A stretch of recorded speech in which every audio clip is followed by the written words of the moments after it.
Let's move on to part 7 of your short questions. Part 7 is what are the molar masses of U-238 and U-235? देखिए student, molar mass actually आपका atomic mass होता है अगर आपसे atom पूछे जाएं। तो यूरेनियम 238 का एटॉमिक मास 238 ग्राम्स पर मोल ही होगा और इसी तरह यूरेनियम 235 का एटॉमिक मास 235 ग्राम्स पर मोल ही होगा। सो हम कह सकते हैं molar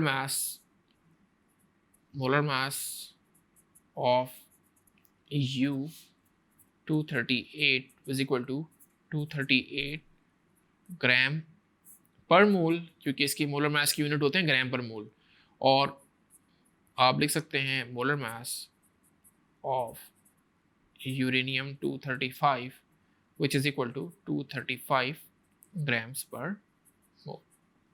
So this is your right answer.